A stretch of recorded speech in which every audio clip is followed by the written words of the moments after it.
The wrench slipped from my greasy fingers and clattered against the concrete floor of my garage.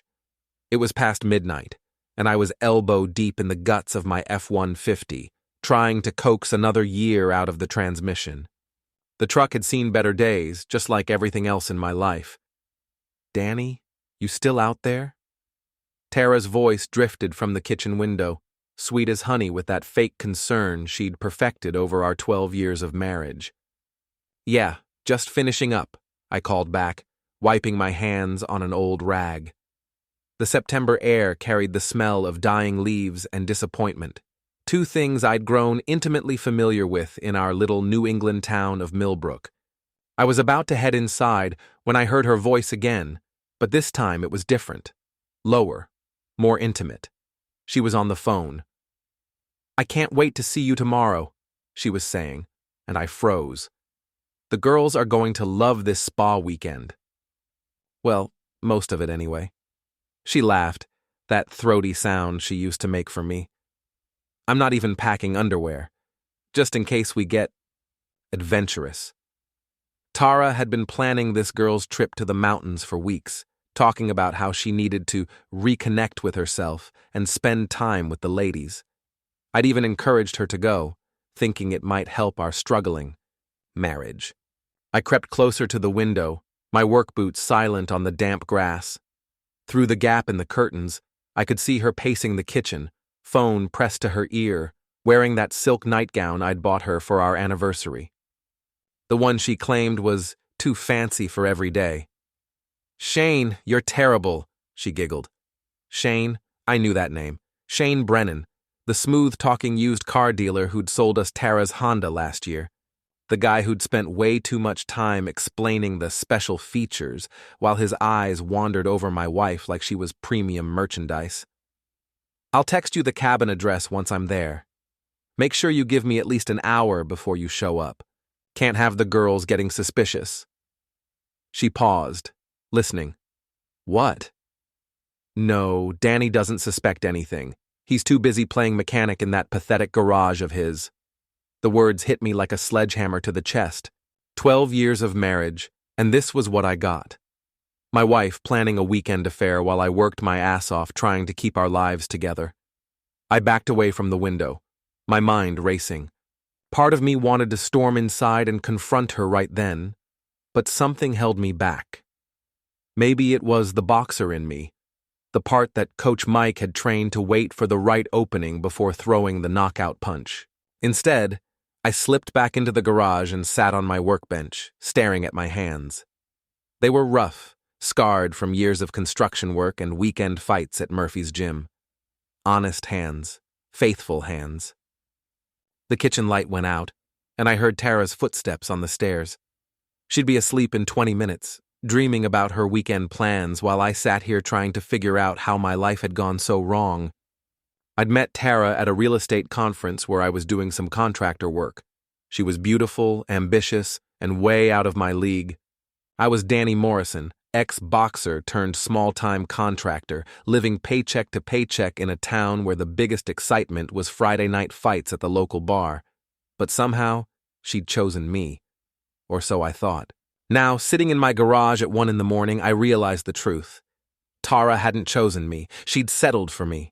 And now that her real estate career was taking off, now that she was making connections with people like Shane Brennan, I was just dead weight.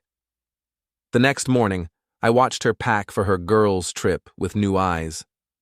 Every carefully chosen outfit, every bottle of expensive perfume, every piece of lingerie I'd never seen before, it was all for him. "You sure you'll be okay without me for the weekend?" she asked, not looking up from her suitcase. "I'll manage," I said, sipping my coffee. "Have fun with the girls." She kissed my cheek, a brief peck that felt like a goodbye. "Love you, honey." "Yeah," I said. "Me too." But as I watched her drive away in her Honda, I wasn't thinking about love. I was thinking about revenge. Coach Mike found me at Murphy's gym that afternoon, beating the hell out of a heavy bag like it owed me money. The old leather was splitting at the seams, just like everything else in this forgotten corner of Millbrook. "Easy there, Rocky," Mike said, holding the bag steady. What's got you throwing punches like you're trying to knock down a building? I stopped hitting and wiped sweat from my forehead. The gym smelled like decades of honest sweat and broken dreams. It was one of the few places in town that felt real anymore. Tara's cheating on me, I said, not bothering to sugarcoat it. Mike's weathered face didn't show surprise. He'd been training fighters for 30 years and had seen every kind of betrayal life could dish out. You sure about that? Heard her on the phone last night. She's meeting some guy at their spa weekend. Guy named Shane Brennan. The car dealer? Mike spat on the floor. That slick-haired piece of garbage? Jesus, Danny, I'm sorry. I started unwrapping my hands, focusing on the familiar routine to keep my anger in check. Thing is, Mike, I don't want to just get mad. I want to get even. Careful, son. Revenge is a dish best served smart, not hot. That evening, I sat in my kitchen with a beer and Tara's laptop. She'd left it behind, probably figuring she wouldn't need it for her romantic weekend. Her email was still logged in. She'd always been careless about security. What I found made my stomach turn. Months of messages between her and Shane, getting progressively more intimate. Photos I never wanted to see, plans for secret meetings, and worst of all, conversations about me. Danny's so clueless, she'd written just last week. Sometimes I feel guilty, but then I remember how boring our life has become. He used to have ambition, but now he's just ordinary. Ordinary. The word stung worse than any punch I'd ever taken. But then I found something interesting. Shane wasn't her only secret. There were messages with other men too. A client named Brad. A guy from her office named Kevin. My wife wasn't just having an affair. She was running a one-woman entertainment service for half the men in town. I printed everything and stored it in a folder. Evidence for later. Saturday morning, I drove to Shane's used car lot on the outskirts of town. Brennan's Quality Autos, the sign proclaimed, though everyone knew Shane's definition of quality was flexible at best. He wasn't there, probably getting ready for his romantic weekend. But I walked around anyway, getting a feel for the place. The cars were decent enough, but the office was a joke. Papers scattered everywhere, no real security system, and a filing cabinet that looked like it hadn't been organized since the Clinton administration. Can I help you? A young kid, maybe 17, emerged from the office. Probably Shane's weekend help. Just looking, I said. Nice place Shane's got here. Yeah, Mr. Brennan's the best, the kid said with the enthusiasm of someone who hadn't been screwed over yet. You thinking about buying something? Maybe. When's Shane usually around? Monday through Friday mostly, sometimes Saturday mornings. He's got a big weekend planned, though. Some kind of business trip. Business trip. Right. That afternoon, I called my sister Jess in Boston. She worked for a marketing company and knew all about social media and reputation management. Danny? This is a surprise. You never call. I need a favor, Jess. A big one. What kind of favor? I told her about Tara and Shane, keeping the details clinical. Jess listened without interrupting, which was unusual for her. That witch, she finally said. Danny, I'm so sorry. I don't want sympathy. I want help. What kind of help? The kind that ruins reputations. Jess was quiet for a moment. That's not like you, Danny. You're the good guy, remember? Maybe I'm tired of being the good guy. Okay, she said slowly. What do you need? I spent the next hour explaining my plan. Jess asked smart questions and made suggestions that were even smarter. By the time we hung up, I had a roadmap for destroying both Tara and Shane without breaking any laws. Sunday evening, I was waiting when Tara came home. She looked satisfied, glowing even. Her hair was different, styled in a way I'd never seen. She was wearing new clothes. How was the spa weekend? I asked from my chair in the living room. Oh, it was wonderful. So relaxing. The girls and I really bonded. She set down her suitcase and stretched. I feel like a new woman. I bet you do. Something in my tone must have caught her attention because she looked at me more closely. Everything okay? You seem different. Just thinking about things. About us. She sat on the couch across from me, suddenly looking concerned. What about us? How long have we been married, Tara? 12 years. Danny, you're scaring me. What's this about? I leaned forward, keeping my voice calm. 12 years, and I thought I knew you. Thought we were building something together. We are building something together. Are we? Because it feels like you're building something with someone else. Her face went pale.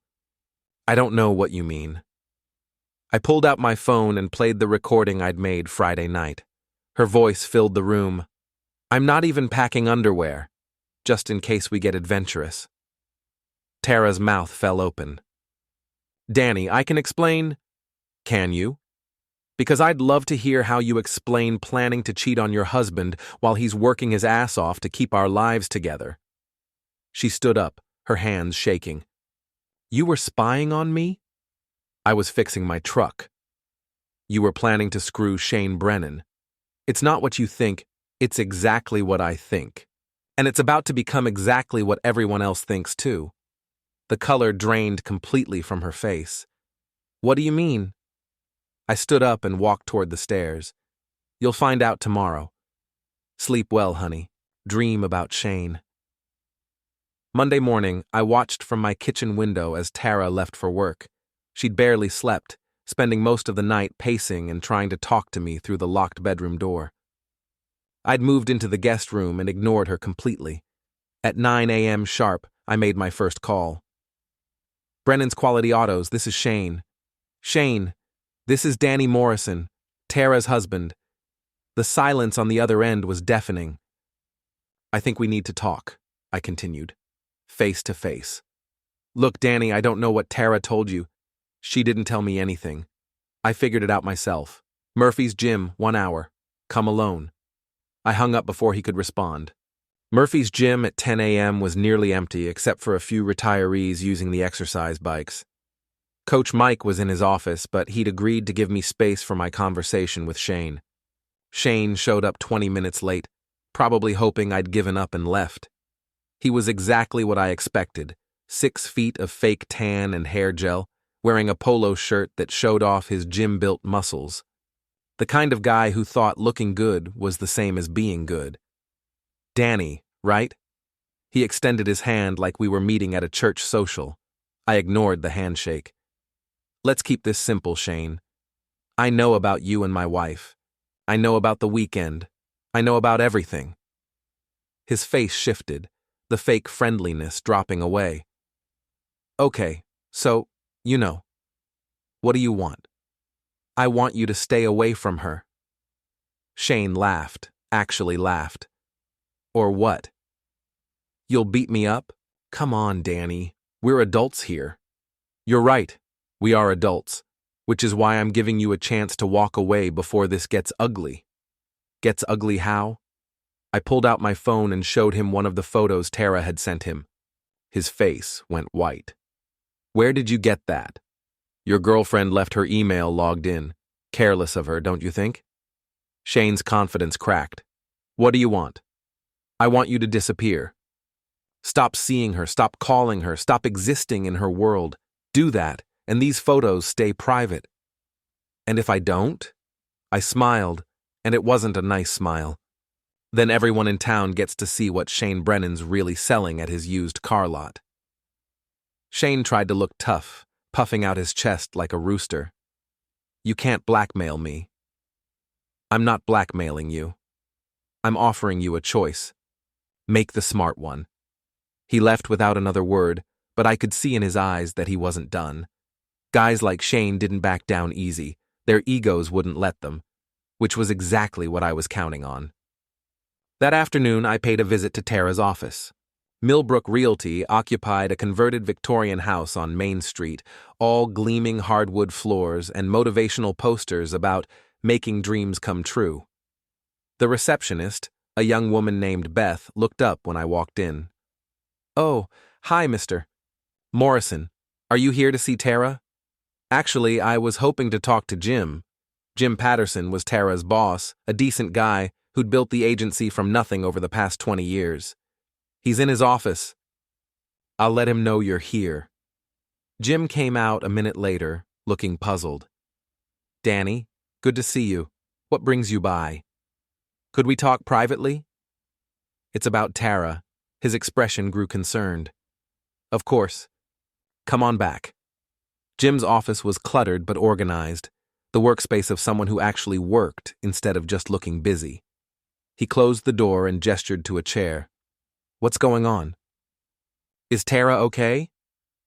That depends on how you define okay. I pulled out a folder and set it on his desk.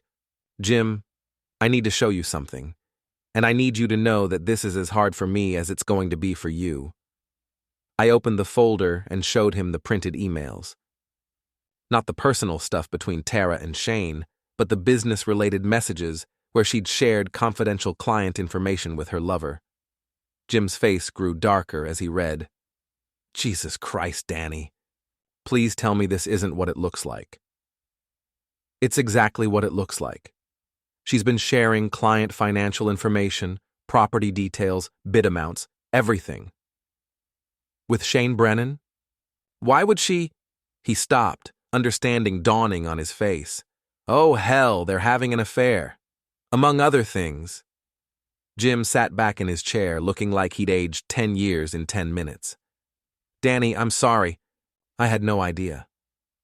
I'm not here for sympathy, Jim. I'm here because Tara violated client confidentiality and probably broke a dozen real estate regulations. What you do with that information is up to you. I left the folder on his desk and walked out. Through the window, I could see Tara at her desk, laughing on the phone. She had no idea her world was about to collapse. That evening, I was in my garage when my phone rang. It was Shane. He said without preamble, "You think you can threaten me?"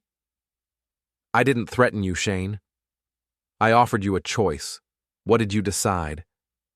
I decided you can go to hell. Tara's a grown woman. She can see whoever she wants. Interesting perspective. Tell me, does that include her other boyfriends too? The silence stretched out. What other boyfriends? I laughed. Oh, Shane, you thought you were special? You thought you were the only one? You're lying. Brad Hutchins from the bank, Kevin Walsh from her office. Should I keep going? The phone went dead. I smiled and went back to organizing my tools. Shane's ego wouldn't let him stay away now. He'd have to confront Tara, and that confrontation would create exactly the kind of drama I needed. 20 minutes later, my phone rang again.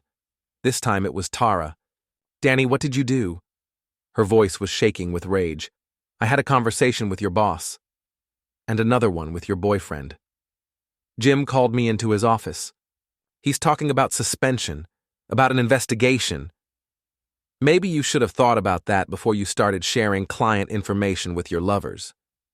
And Shane just showed up here screaming about other men. The whole office heard him. Everyone's staring at me. Sounds like you're having a rough day. Danny, please. We can work this out. We can go to counseling. No, Tara, we can't. You made your choice when you decided I was too ordinary for you. I never said that. You wrote it in an email to Shane while you were planning to cheat on me. She was crying now, but I felt nothing. The woman I'd loved for 12 years was gone, replaced by a stranger who'd betrayed everything we'd built together. Where are you going to sleep tonight? I asked. What do you mean? I mean, I changed the locks. Your key won't work anymore. You can't do that. This is my house, too. Actually, I can. Check the deed, Tara. The house is in my name. Wedding present from my father, remember? The line went quiet except for her crying. There's a suitcase on the front porch with some of your things, I said. I suggest you call one of your boyfriends for a place to stay. I hear Shane has a nice apartment above his office. I hung up and turned off my phone. Through the kitchen window, I could see Mrs. Petty from next door peeking through her curtains. The old busybody had probably heard Shane's shouting match earlier. By tomorrow, the whole neighborhood would know that Tara Morrison was having affairs. Perfect. Tuesday morning brought the first real consequences. I was having coffee on my front porch when my daughter Emma pulled into the driveway. She was 22, just graduated from college, and had inherited her mother's beauty and her grandfather's stubborn streak. "Dad, what the hell is going on?" She stormed up the steps, her face flushed with anger. "Mom called me crying, saying you locked her out of the house." "Good morning to you too, sweetheart." "Don't sweetheart me. Mom says you're having some kind of breakdown, that you're making up stories about her cheating." I sipped my coffee and studied my daughter's face. She looked so much like Tara had at that age, beautiful, passionate, and completely convinced she was right about everything. "Did she tell you about Shane Brennan?" Emma's face faltered slightly. "She said you were jealous of her friendship with some clients." Friendship. Is that what she called it? I pulled out my phone and played the same recording I'd played for Tara. Emma's face went through a series of expressions: confusion, understanding, and finally disgust. "Oh my God," she whispered. "Your mother's been having affairs, Emma. Multiple affairs. For months." Emma sat down hard on the porch steps. "I can't believe this." "Neither could I, but the evidence is pretty clear." "Dad, I'm so sorry. I had no idea. It's not your fault. Your mother made her choices." Emma was quiet for a long moment, processing everything. "What are you going to do?" "I'm going to make sure she faces the consequences of those choices." "What does that mean?" Before I could answer, a car pulled up across the street. It was my old friend Pete Kowalski, and he didn't look happy. "Danny!" Pete called out as he crossed the street. "We need to talk." Pete had been my friend since high school. We'd played football together, double-dated, stood up at each other's weddings. His wife Carol and Tara had been close friends for years. "Morning, Pete," I said carefully. "Is it true?" Pete's face was red with anger. "Is it true what Carol heard at the grocery store? That you're spreading lies about Tara?" Emma stood up. "Uncle Pete, maybe you should—" "Stay out of this, Emma. Your dad's lost his mind." I felt something cold settle in my chest. "What exactly did Carol hear?" "That you're telling people Tara's a cheater. That you're trying to destroy her reputation because you can't handle her success." "And you believe that?" "I believe you're jealous. I believe you can't stand that Tara's making something of herself while you're still fixing trucks in your garage." The words hit like a physical blow. This was my oldest friend, a man I'd trusted with my life, and he was choosing Tara's version of events without even asking for mine. "Pete, I have proof." "I don't want to hear it.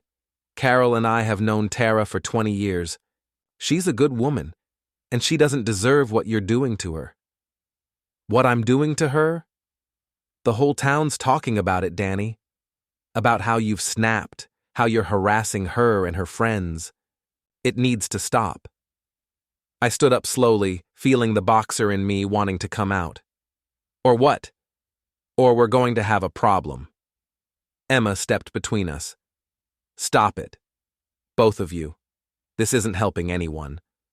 Pete looked at her, then back at me. "You used to be a good man, Danny. I don't know what happened to you." He walked away, leaving me standing on my porch with my daughter. I could see neighbors watching from their windows, probably wondering what the drama was about. "Dad," Emma said quietly, "maybe you should slow down. Think about this." "I have been thinking about it for 2 days straight. But Uncle Pete has a point. If you keep pushing this, you're going to lose all your friends. They were never really my friends if they won't even listen to the truth." That afternoon, I got a call from my business partner, Mike Torino. We'd been running Morrison and Torino Construction for 8 years, mostly small residential jobs and the occasional commercial project. "Danny, we got a problem," Mike said without preamble. "The Henderson job just canceled." The Henderson job was a kitchen renovation worth $15,000, money we desperately needed. Why? Mrs. Henderson said she heard some disturbing things about your personal situation. Said she doesn't feel comfortable having you in her house. I closed my eyes. What else? The Patels want to postpone their bathroom project. The church is reconsidering the fellowship hall repairs. Danny, what the hell is going on? I explained the situation to Mike, who listened without comment. When I finished, he was quiet for a long moment. Jesus, Danny, I'm sorry about Tara. But this is affecting our business. I know. Maybe you should take some time off. Let things cool down. Are you firing me from my own company? I'm trying to save our company. If you keep this up, we're going to lose everything. After Mike hung up, I sat in my kitchen and took inventory. In less than 48 hours, I'd lost my wife, my daughter's respect, my oldest friend, and half my business. The smart thing would be to back down, try to salvage what was left of my life. But I wasn't feeling smart. I was feeling angry. That evening, I drove to Murphy's gym for my regular workout. The place was busier than usual, with the after-work crowd trying to burn off their daily frustrations. I was hoping to lose myself in the familiar rhythm of training, but it didn't work out that way. I was hitting the heavy bag when I noticed the conversations around me had stopped. The gym had gone quiet, except for the sound of my gloves against leather. I turned around to find a dozen guys staring at me. Some I knew well, others were just familiar faces from around town. None of them looked friendly. Something wrong? I asked. You tell us, said Bobby Martinez, a guy I'd sparred with dozens of times. Heard you've been spreading some pretty nasty stories around town. Heard from who? Does it matter? The question is whether they're true. I pulled off my gloves and faced the group. They're true. Prove it, said another voice. Tom Bradley, a plumber who'd referred customers to my business over the years. I could have shown them the emails, played them the recording, laid out all the evidence. But looking at their faces, I realized it wouldn't matter. They'd already made up their minds. I don't have to prove anything to you, I said. Maybe you do, Bobby said, stepping closer. Maybe it's time someone taught you what happens to men who can't keep their mouths shut about their wives. The threat hung in the air like smoke. These were men I'd known for years, men I'd considered friends. Now they were looking at me like I was a stranger. You want to take a shot? I asked Bobby. Go ahead. But remember, I used to do this for money. Bobby hesitated. He was tough, but he wasn't stupid. He knew I'd been a decent fighter before I got married and settled down. Coach Mike appeared from his office, drawn by the tension. What's going on here? Just a friendly conversation, Bobby said, not taking his eyes off me. Conversation's over, Mike said firmly. Everybody back to what they were doing. The group dispersed reluctantly, but I could feel their eyes on me as I finished my workout. When I left the gym, I found my truck's tires slashed and liar keyed into the paint. I called a tow truck and waited in the parking lot, thinking about how quickly everything had changed. 2 days ago, I was Danny Morrison, the reliable contractor with the cheating wife. Now I was Danny Morrison, the crazy husband who couldn't handle his wife's success. The truth didn't matter. Tara's version of events was spreading faster than mine, and people were choosing sides based on who they liked better, not who was telling the truth. But I wasn't done. Not even close. Wednesday morning, I woke up in a house that felt like a tomb. No coffee brewing, no morning news playing in the background, no sound of Tara getting ready for work. Just silence and the smell of my own defeat. But defeat wasn't in my vocabulary, not anymore. I called Jess in Boston. She answered on the first ring, like she'd been waiting for my call. How bad is it? She asked without preamble. Pretty bad. The whole town thinks I'm the villain. Are you ready for the nuclear option? The nuclear option. We'd discussed it during our planning session, but I'd hoped it wouldn't come to that. Now, with my reputation in ruins and my business circling the drain, it was time to go all in. "Do it," I said. "Danny, once we cross this line, there's no going back. Everyone's going to know everything." "Good. I'm tired of being the only honest person in this mess." 3 hours later, Jess called back. "It's done. Check your email." I opened my laptop and found a professionally designed website that made my blood sing with satisfaction. The domain name was millbrooktruth.com, and the content was devastating. Jess had taken all the evidence I'd gathered, the emails, the photos, the recordings, and presented them in a clean, factual format. No editorializing, no name-calling, just the documented truth about Tara's affairs laid out like a legal brief.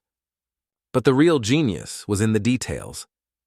Jess had cross-referenced Tara's client meetings with her personal messages, showing exactly when and how she'd shared confidential information.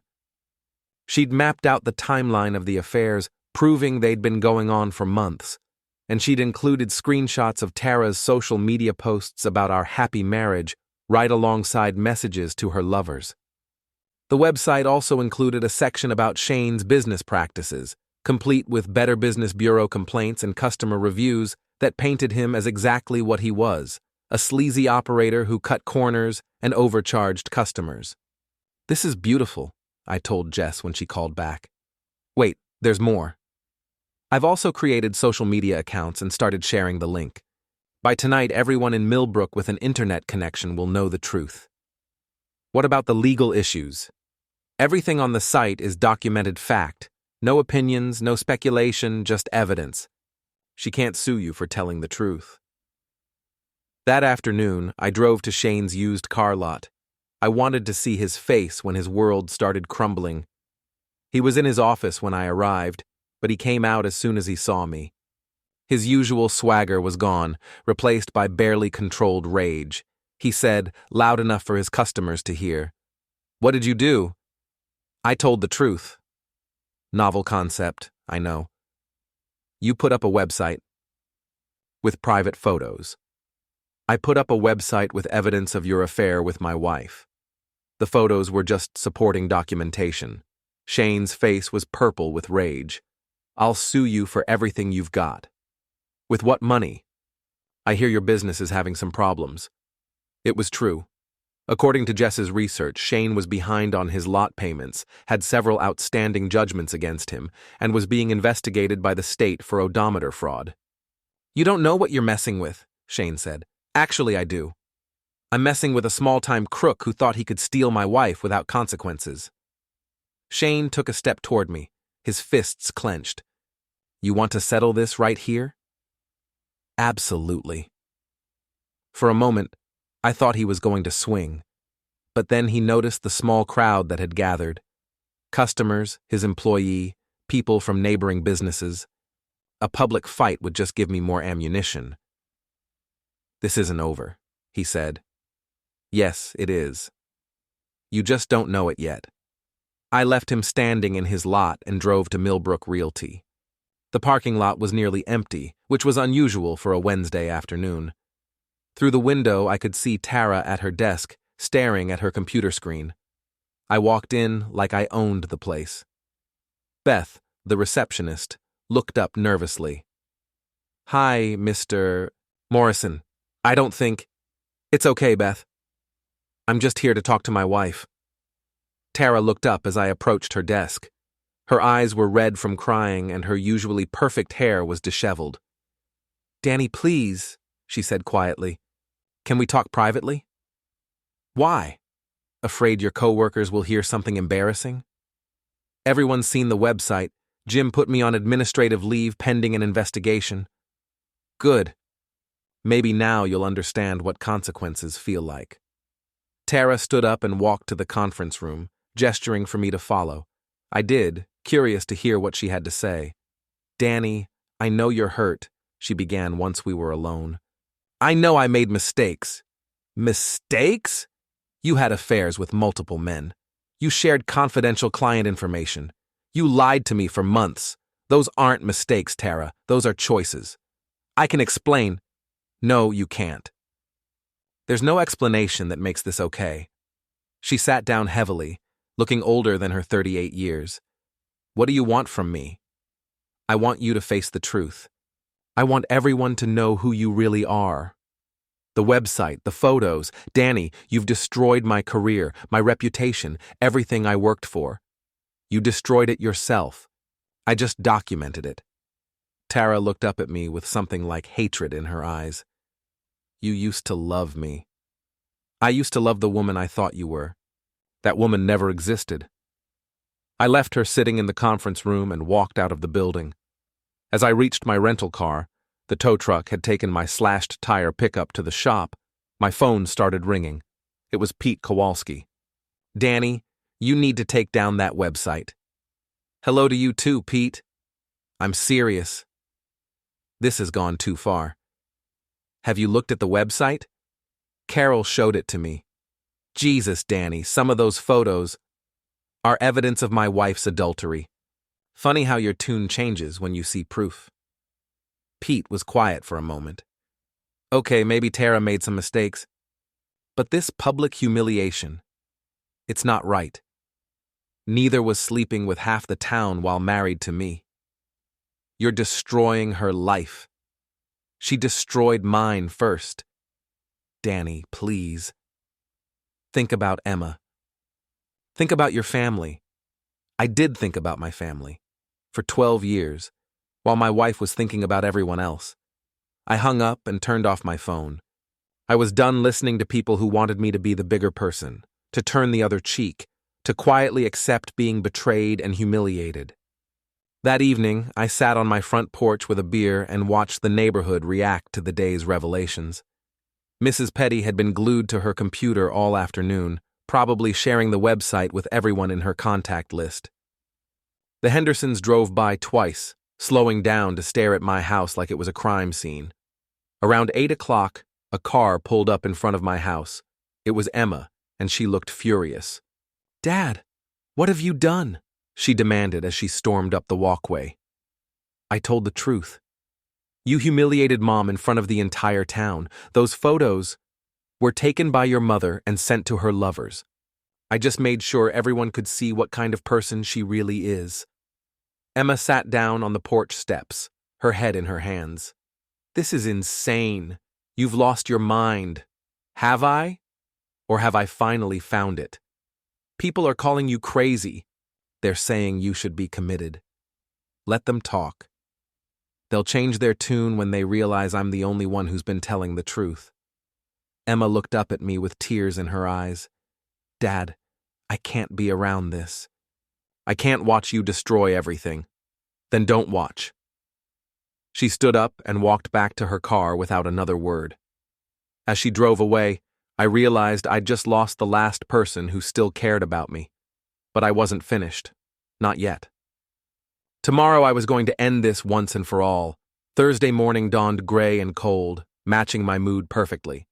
I'd spent the night planning my final move, the one that would settle all accounts and leave no doubt about who was the victim and who were the villains in this mess. My phone had been ringing all morning, reporters from the local paper, people wanting to gossip, even a call from someone claiming to be from a reality TV show. I ignored them all. Today was about finishing what I'd started. I drove to Murphy's gym first. Coach Mike was alone in his office, going over paperwork with the dedication of a man trying to keep a dying business alive. Danny, he said when he saw me, heard you've been busy. You could say that. That website's got the whole town talking. Some folks are saying you went too far. What do you think? Mike leaned back in his chair, studying my face. I think a man's got a right to defend himself. I also think revenge can eat you alive if you let it. I'm not looking for revenge anymore, Mike. I'm looking for justice. Same thing, sometimes. I sat down across from his desk. I need to ask you a favor. What kind of favor? I want to use the gym tonight, after hours, for a private meeting. Mike's eyes narrowed. What kind of meeting? The kind that settles things once and for all. Danny, I'm not going to hurt anyone, Mike. I just want to have a conversation without interruptions. Mike was quiet for a long moment, then tossed me a set of keys. Lock up when you're done. And Danny, whatever happens tonight, it ends here. Agreed. That afternoon, I sent identical text messages to Tara, Shane, Pete, Bobby Martinez, and Tom Bradley. Murphy's Gym, 8 p.m., time to settle this face-to-face. Come alone. I spent the rest of the day preparing. I printed out additional copies of all the evidence, organized it into folders, and set up a laptop connected to the gym's old projection system. If they wanted a confrontation, I'd give them one they'd never forget. At 7:30, I was waiting in the gym when the first person arrived. It was Pete, looking nervous and angry in equal measure. Danny, what's this about? You'll see. Take a seat. Pete sat on one of the benches, glancing around the empty gym like he expected an ambush. This is crazy, you know that. What's crazy is how quickly my friends turned on me without hearing my side of the story. Shane arrived next, swaggering through the door like he owned the place. He saw Pete and nodded, then fixed me with a stare that was supposed to be intimidating. This better be good, Morrison. I've got better things to do. I'm sure you do. Business must be booming with all the publicity. Shane's face darkened, but he didn't respond. The truth was, according to my sources, Shane's business was hemorrhaging customers. The website had exposed not just his affair with Tara, but his questionable business practices.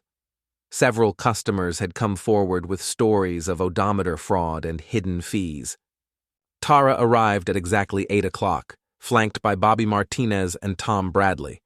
She looked terrible, pale, drawn, like she hadn't slept in days. The two men with her looked like they were ready for a fight. All right, Danny, Bobby said. We're all here. What do you want? I stood up and walked to the front of the group, feeling like a prosecutor addressing a jury. I want to tell you a story. A story about a man who worked his ass off for 12 years to build a life with a woman he loved.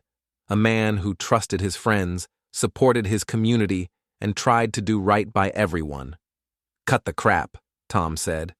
We know why we're here. Do you? Because I don't think any of you know the whole truth. I turned on the laptop, and the projection screen lit up with the first piece of evidence, a timeline showing Tara's affairs going back 8 months. This is when it started, I said, pointing to the screen. 8 months ago, my wife began systematically betraying our marriage, not with one man, but with multiple men. Tara stood up. Danny, please. Sit down. You had your chance to tell the truth. I clicked to the next slide, showing the emails between Tara and Shane.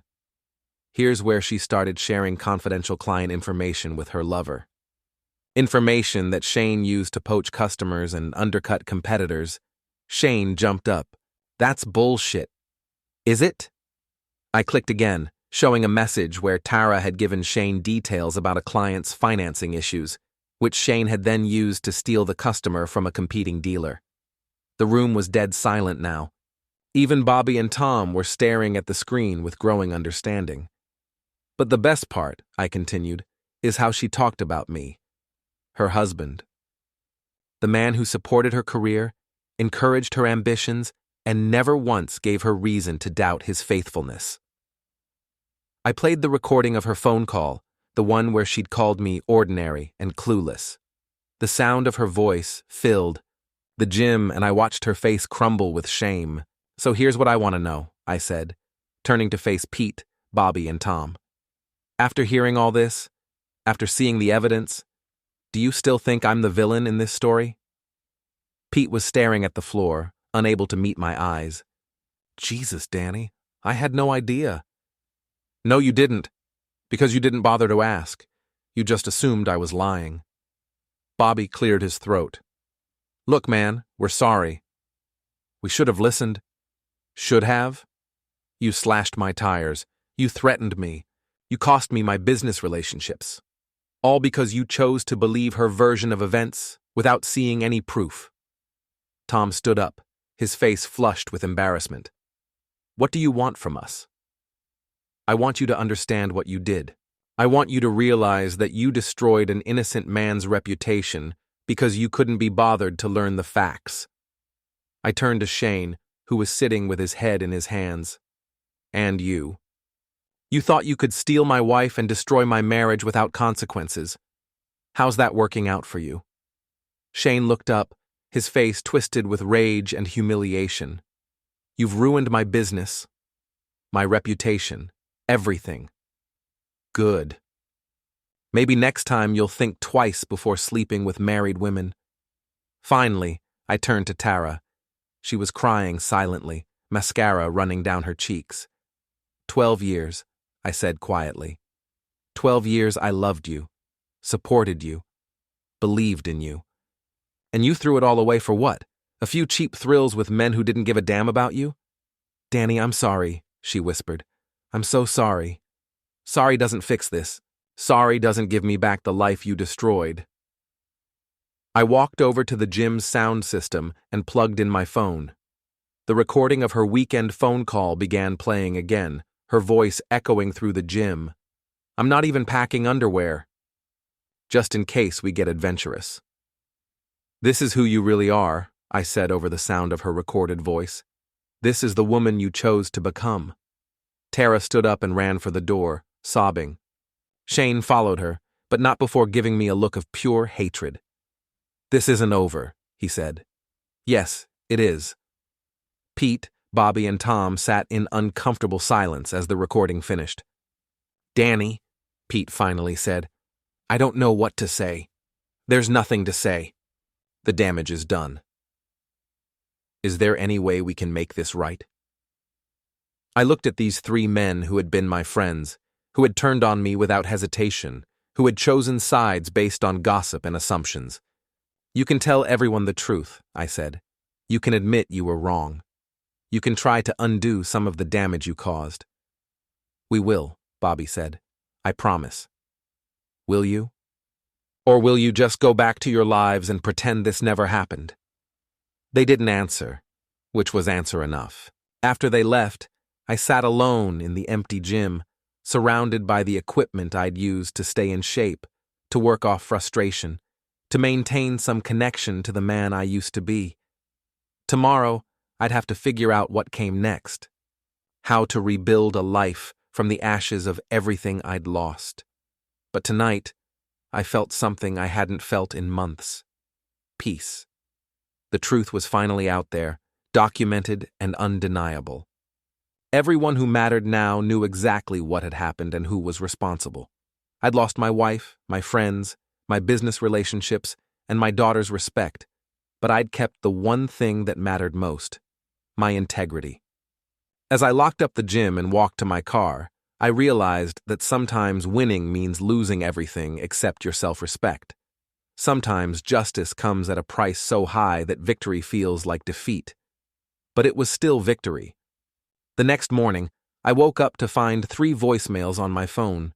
The first was from Jim Patterson at the real estate office, asking if I'd be willing to testify in their internal investigation of Tara's conduct. The second was from a lawyer representing one of Shane's customers, asking if I'd share my evidence for a fraud case they were building. The third was from Emma. Dad. Her voice was small and tired. I saw the website. I heard the recording. I'm sorry I didn't believe you. I'm sorry for everything. Can we talk? I smiled for the first time in weeks. Maybe I hadn't lost everything after all.